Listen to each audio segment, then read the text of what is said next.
నమస్కారం పెద్దలకి మిత్రులందరికీ ఈ సందర్భంగా ఎప్పుడు కూడా నమస్కారాలు. మీడియా మిత్రులకు నమస్కారాలు. పివి గారు తన పయనం, దేశం, రాష్ట్రం, ప్రపంచం, ఆయన భావాలు అవన్నీ ఒకటైతే నేను చాలా అదృష్టంగా భావిస్తూ ఉన్నా. 1973 ఫిబ్రవరి ముఖ్యమంత్రిగా దిగిపోయిన తర్వాత అమెరికా పర్యటనలో 3 రోజులు వారికి ఆతిథ్యం ఇచ్చి చారిత్రక ప్రదేశాలు తిప్పే అవకాశం మొట్టమొదటిసారిగా కలిగింది 1973. ఆ తర్వాత అనేక సందర్భాలలో మాట్లాడాం. ఇది నేనేదో వారికి దగ్గరని చెప్పుకోవడానికి కాదు, కానీ చాలా విషయాలు కొన్ని మన వాళ్ళకి ప్రచారంలోకి రాలేదు. ఆ విషయాలలో 1-2-3 విషయాలు నేను మీ దృష్టికి తీసుకొస్తానని మాట చెప్తున్నాను. 1980-84లో జనగామ నియోజకవర్గ పరిధి లోపట ఆనాటి ఎమ్మెల్యే గారు, నేను ఇద్దరం కూడా ఆయన పార్లమెంట్ ఎలక్షన్స్లో ఇన్ఛార్జ్గా పనిచేశారు. అది కాకుండా ఇంతకుముందు 1972లో పివి గారు అత్యంత ఎక్కువ బీసీ సీట్లు ఇచ్చారనే విషయం మనకు తెలిసింది. అప్పుడు ఎందుకు ఇచ్చారు అనేది ఒకటి తెలుసుకోవాల్సిన అవసరం. బంగ్లాదేశ్ని స్వతంత్ర దేశంగా చేయడానికి భారతదేశం ప్రయత్నం చేసింది.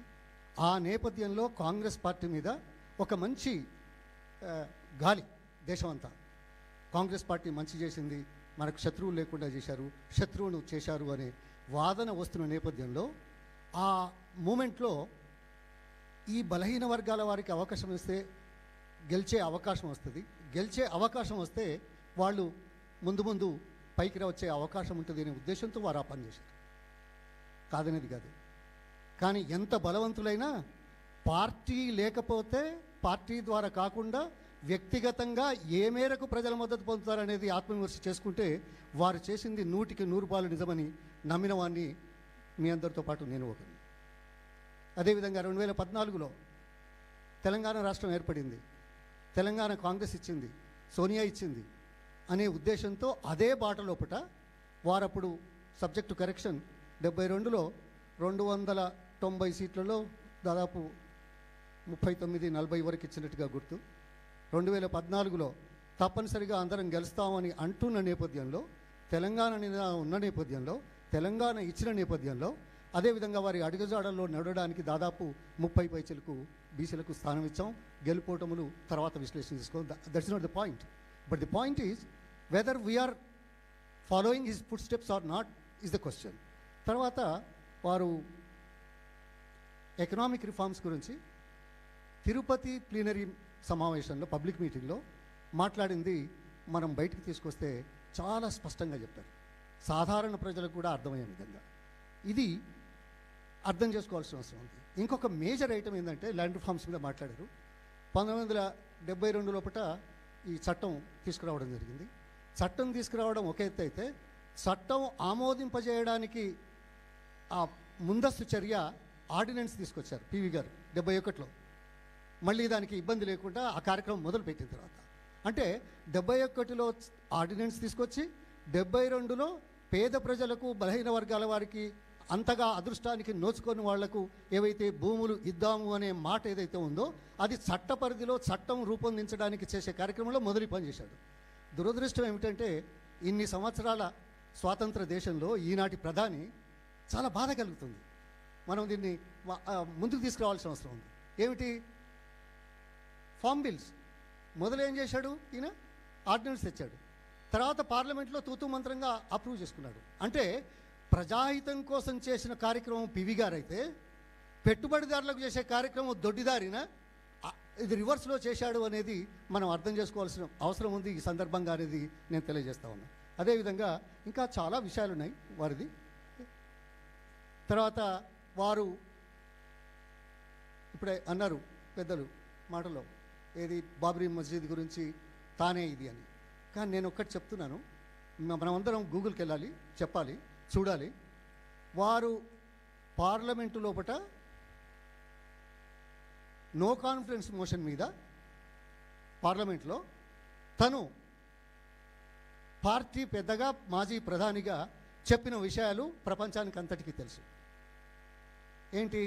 నేషనల్ సెక్యూరిటీ కౌన్సిల్లో తీర్మానం చేశారు, అందరూ ఒప్పుకున్నారు, దీంట్లో ఎవరు పాల్గొనకూడదు, దీన్ని రక్షించాలి అని. బాధ్యత యూపీ ముఖ్యమంత్రిది. ప్రజాస్వామ్యం ద్వారా ఎన్నుకోబడ్డ యూపీ ముఖ్యమంత్రి, బీజేపీ ముఖ్యమంత్రి దేశానికి, పార్లమెంటుకు, నేషనల్ సెక్యూరిటీ కౌన్సిల్లో తాను బాధ్యత తీసుకుంటున్నాను, నాదే బాధ్యత అని చెప్పారు. చివరగా ఎవరయ్యా కూలగొట్టింది? ఎవరైతే నేషనల్ సెక్యూరిటీ కౌన్సిల్కి, ఎవరైతే పార్లమెంటుకు, ఎవరైతే ముఖ్యమంత్రిగా హోమ్ అఫైర్స్ బాధ్యత రాష్ట్ర ప్రభుత్వానిదో ఆ ముఖ్యమంత్రే నిమ్మకు నీరెత్తిన నుండి సహకరించి బీజేపీ నాయకులతోటి, ఆర్ఎస్ఎస్ నాయకులతోటి బాబ్రీ మసీదు కూలగొట్టిస్తే ఆ అపవాదు పివివి గారి మీద పెడతారా అని మనం ప్రశ్నించాల్సిన అవసరం ఉంది. ఇది తెలుసుకోవాల్సిన అవసరం ఉంది. అందుకే 6 స్పీచ్లు, తిరుపతి స్పీచ్ కానీ ఇవి కానీ ఉన్నాయి, ఇంకా చాలా విషయాలు ఉన్నాయి. ఒకటే, ఆ మహానుభావుడు తీసుకొచ్చిన ల్యాండ్ రిఫార్మ్స్లో మాకు వచ్చిన అవకాశం ఏం చేశాం? చిన్న చిన్న వాళ్ళకి, నేను నాసాలో పనిచేసి పౌల్ట్రీ రంగం కోసం ఇండియా వచ్చాను. ఇక్కడ ఏం చేశాం? బలహీన వర్గాల వారికి, ఎస్సీలకు, ఎస్టీలకు, అతి తక్కువ ఆదాయం ఉన్న వాళ్ళకి డిఆర్డిఏ, ఎస్ఎఫ్డిఏ ద్వారా 200 కోళ్ళు, 400 కోళ్ళు, 600 కోళ్ళు పెట్టించడానికి ప్రభుత్వ భూములు ఇప్పించిన నేపథ్యం. ఆ భూములు ఈరోజు ఎంత ఆత్మగౌరవాన్ని పెంచిందో, ధైర్యాన్ని ఇచ్చిందో ఈనాటి పరిస్థితుల వల్ల, ఈనాటి రేట్ల వల్ల అనేది నాకు చాలా సంతోషంగా అనిపిస్తుంది. ఇకపోతే పివి గారి సెంటరీ సెలబ్రేషన్స్, రాష్ట్ర ప్రభుత్వం ఆయన ఎప్పుడు మేల్కొంటాడో తెలియదు, మేల్కొన్నాడు, చాలా సంతోషం. వారికి అభినందనలు చెప్పాల్సిన అవసరం ఉంది. ఇంకా ఏదో మాట్లాడాడు, కానీ ఒక్క మాట, కేసీఆర్ ల్యాండ్ రిఫార్మ్స్ తీసుకొచ్చి ఇంతటి గొప్ప కార్యక్రమం చేసిన మహానుభావుడికి నిజమైన నివాళులు ఏంటో తెలుసా? మీ మాటలు కాదు, పబ్లిక్గా మాట్లాడే మాట కాదు, కానీ ప్రభుత్వ భూములు, అసైన్డ్ భూములు ఆక్రమించుకొని వ్యాపారాలు చేస్తూ పెద్దరికం చేస్తున్న వాళ్ళను కంట్రోల్ చేయడం అనేది ముఖ్యం. ఇది ఎందుకంటున్నా అంటే జనరల్ స్టేట్మెంట్ కాదు. నీ నియోజకవర్గంలో నీకు సంబంధించిన వాళ్ళు ఎన్ని వందల ఎకరాలు ఆక్యుపై చేస్తున్నారో ప్రభుత్వ భూములు, అసైన్డ్ భూములు, ఒక్కసారి తీస్తారా లెక్క? మీరా కేసీఆర్ గురించి మాట్లాడేది? నిజమైన నివాళులు అర్పించేది వీటిని కంట్రోల్ చేస్తే. గత 20 రోజుల నుంచి శ్రీనివాస్ గారు వారి పత్రిక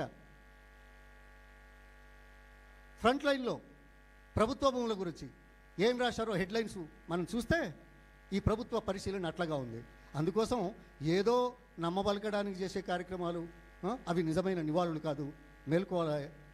మోడీ గారు ఆ రకంగా, కేసీఆర్ గారు ఇక్కడ ఈ రకంగా పెట్టుబడిదారులకు, స్వంత వాళ్లకు మరి మద్దతు పలికే నేపథ్యంలో ఈ నిజమైన నివాళులు మనం ఈ చరిత్రను బయటకు తీసుకురావడం చేసే ప్రయత్నం చాలా మంచిది అనే మాట తెలియజేసుకుంటూ ఈ అవకాశం ఇచ్చిన మిత్రులకు ప్రత్యేకంగా ధన్యవాదాలు. ఇంకా చాలా విషయాలు మనం పివి గారిది అంటే పరంగా ప్రజలకు చేరే విధంగా చేసే కార్యక్రమం పిసిసి ద్వారా చేద్దాం. ఆ దిశలో అనేక కార్యక్రమాలు చేయొచ్చు అనే మాట తెలియజేసుకుంటా ఉన్నా. ధన్యవాదాలు.